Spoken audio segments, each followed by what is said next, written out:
Hi అండి, welcome to Sailaja Reddy kitchen.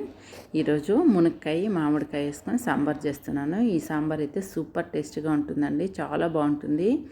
మామిడికాయ ఒకటి తీసుకొని దీంట్లో హాఫ్ వేసుకుంటాను. పచ్చిమిరకాయలు ఒక 4, వెల్లుల్లిపాయలు ఒక 7-8 కొట్టుకొని పెట్టుకోవాలి. మునక్కాయలు ఇలా కట్ చేసుకొని పెట్టుకొని, కందిపప్పు 1 కప్పు, ఆనియన్ మీడియంది 1, టమాటా చిన్నది 1, చిన్న టమాటా వేసుకుంటే సరిపోతుంది. ఇప్పుడు కందిపప్పును 1 కప్పు తీసుకొని కడుక్కుంటున్నాను.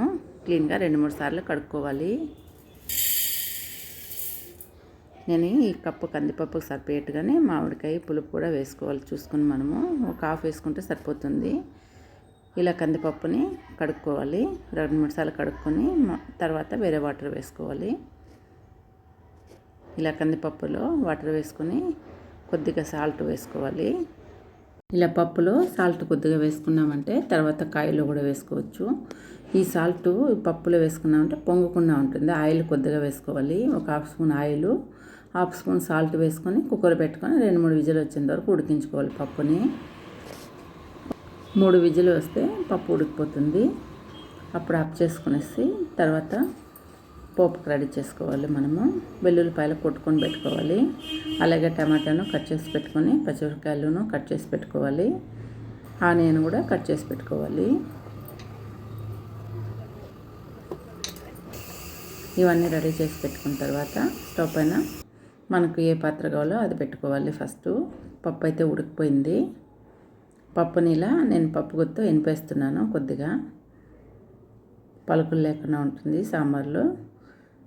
పప్పుని ఎనిపేసి పక్కన పెట్టుకోవాలి. ఇప్పుడు స్టవ్ పైన పాత్ర పెట్టుకొని అందులోకి ఆయిల్ వేసుకోవాలి. ఆయిల్ కాగిన తర్వాత ఆవాలు వేసుకోవాలి. ఆవాలు చిట్టుపట్టమన్నాక ఆనియన్ వేసుకోవాలి. ఈ ఆనియన్ నేను హాఫ్ వేసుకుంటున్నాను, హాఫ్ తర్వాత వేస్తాను. వేసుకొని వేయించుకోవాలి.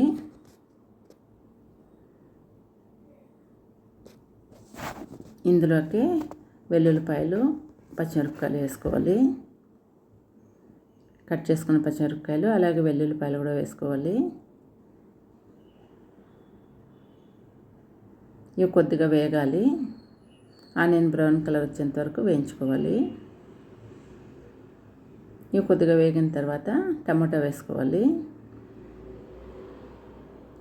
టమాటా వేసుకొని బాగా మగ్గించుకోవాలి.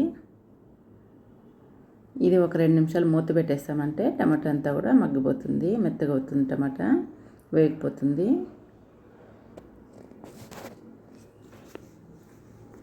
ఇప్పుడు ఇదే ఆయిల్లోకి ఇంగువ కొద్దిగా వేసుకోవాలి. చూడండి, తిరగబోతులకి ఇంగువ వేసుకోవాలి. బాగా మిక్స్ చేసుకొని మళ్ళీ ఒక 2 నిమిషాలు మూత పెట్టుకున్నామంటే టమాటాలన్నీ కూడా బాగా మగ్గిపోతుంది. ఇప్పుడు టమాటాలన్నీ కూడా మగ్గాయి కదా. ఇప్పుడు మామిడికాయ, మునక్కాయ ఇందులోకి వేసుకోవాలి.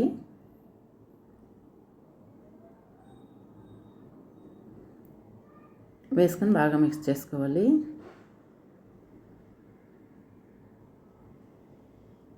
ఇప్పుడు ఇందులోకి పసుపు పొడి, కారపొడి, ధనియాల పొడి కూడా వేసుకోవాలి. పసుపు పొడి కొద్దిగా వేసుకుంటున్నాను. అలాగే కారం పొడి, మనకు కారం ఎంత కావాలో అంత వేసుకోవచ్చు. నేనైతే 1 స్పూన్ ఫుల్గా వేసుకున్నాను.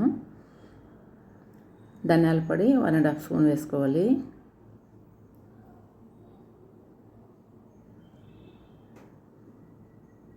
ఇవన్నీ బాగా మిక్స్ చేసుకోవాలి. ఇప్పుడు సాల్ట్ కొద్దిగా వేసుకోవాలి. మనం పప్పులో కొద్దిగా వేసాం కదా, ఇందులో కూడా కొద్దిగా వేసామంటే కాయలకు కూడా బాగా సాల్ట్ పడుతుంది.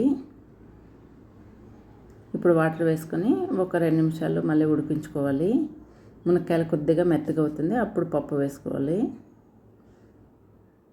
ఇప్పుడు మిక్స్ చేసుకొని మూత పెట్టేసుకోవాలి.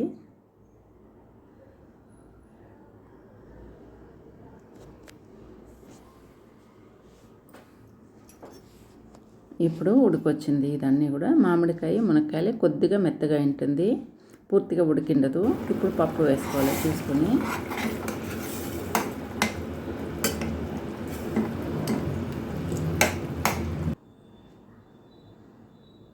ఇందులోకి అప్పుడే మనం ఆనియన్ మిగిలించుకున్నాం కదా, హాఫ్ అది వేసుకోవాలి. పచ్చి ఆనియన్ టేస్ట్ అయితే సూపర్గా ఉంటుంది ఇలా వేసుకుంటే.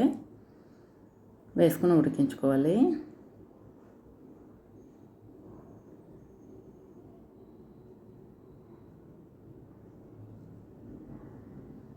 ఇప్పుడు మునక్కాయలు ఇలా కొద్దిగా దగ్గరకు వచ్చి ఉంటుంది, ఉడికింటుంది. ఇప్పుడు పప్పు వేసేసుకోవాలి. పప్పు వేసుకొని ఉడికిన పప్పు మిక్స్ చేసుకోవాలి బాగా.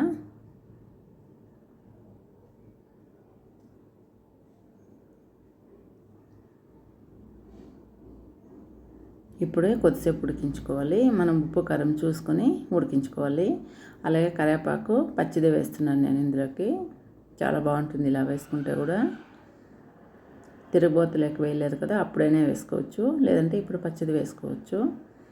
ఇప్పుడు కొద్దిసేపు ఉడికించింది తర్వాత మునక్కాయలు ఉడికిందా లేదా అని చూసుకోవాలి. చూడండి సాంబార్ దగ్గరకు వచ్చేసింది.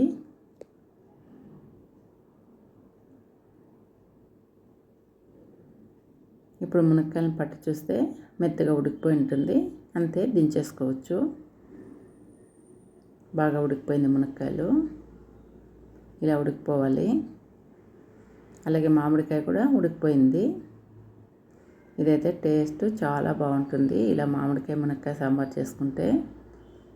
అంతే, కొత్తిమీర చల్లుకొని దించేసుకోవడమే. సాంబార్ రెడీ అయిపోయింది. చాలా బాగుంటుందండి మునక్కాయ మామిడికాయ సాంబార్ చేసుకుంటే. చాలా చాలా టేస్ట్గా ఉంటుంది. ఈ వీడియో మీకు నచ్చితే లైక్ చేయండి, షేర్ చేయండి, సబ్స్క్రైబ్ చేసుకోండి.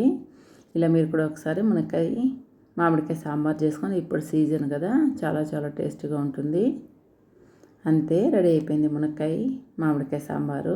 సూపర్ టేస్ట్గా ఉంది. థ్యాంక్ యూ అండి ఈ వీడియో చూసినందుకు.